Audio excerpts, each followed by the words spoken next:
Hello, my name is Bianca and today I am presenting you the module number 7 named The Role of the Teacher from the Erasmus Plus project Let's Beginner. Introduction. When developing a video game, you need someone who has an overview of the project and keeps the rest of the team in the right direction. Depending on your pedagogical practice, this role may be assigned to the collective, a student, or the teacher. It can also take several forms. In this module, I will explain to you why the role of the teacher is essential and how to contribute to the smooth running of the production. I will propose you different organizational variations, but I invite you to take a lot of freedom with the methods I present to you anyway. Video game development is far from being an exact science. Pedagogical objectives. The teacher, the pedagogical guarantor of the project, organized to ensure the proper management of the project. The pedagogical guarantee. Playing a video game is like making a learning series, learning about controls, rules, mechanics, and the game world. The player has a whole world to discover and adapt to. Because teachers are specialists in learning, they can naturally be part of the pedagogical guarantee during development. It is a role that allows you to stay in your field of expertise and encourages the emergence of an enriching dialogue with your students. Together you can discuss how does learning work, how to identify pedagogical objectives, how to divide them into notions. As part of the development of a serious game, it will also be a role to guide the students in the discovery of the game's theme. This step marks the beginning of the project at the same time as the choice of the theme engine. Together you will need to target educational objectives for the game as simple as possible. To ensure that they are achieved, your active presence will be necessary at all stages of development and with all contributors.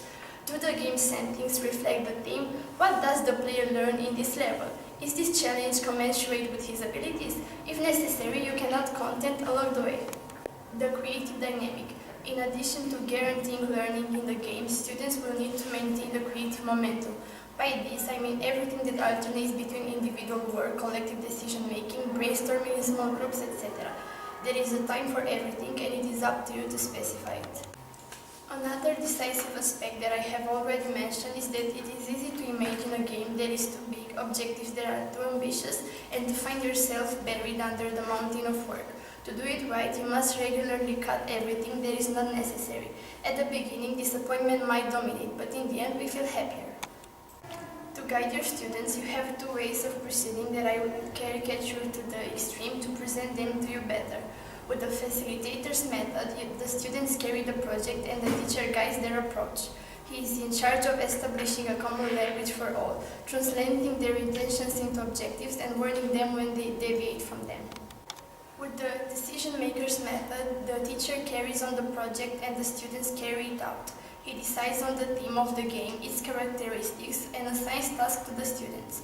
There is no right or wrong solution. It is up to you to place the cursor between keep control and involve your students. The teacher's posture. It is tempting to keep control over all project components. Only the code, graphics, game design, sound design.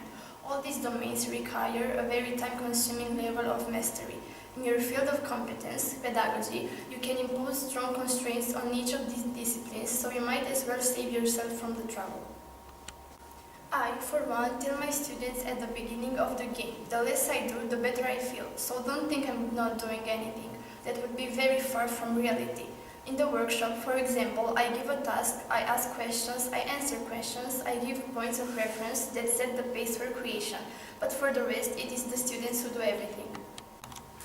Although it takes a lot of time, as much as I can, I encourage students to find the answers by themselves, because video games are an innovative sector and sometimes artists, as well as technicians, have to invent solutions to their problems from scratch. Autonomy is one of the main lessons that video games teach. Autonomy and innovation. System D is also never far away, even in the context of professional productions. Some solutions take time to emerge and require us to think outside the box. To reduce production time, you can use ready-made sounds and images and limit yourself to learning the game engine, which is a great adventure in itself. Conclusion. The development of a serious game can easily place the teacher in difficulty. By starting with a simple project that requires little production, you reduce the pitfalls. Another solution is to delegate as much responsibility as possible to the students.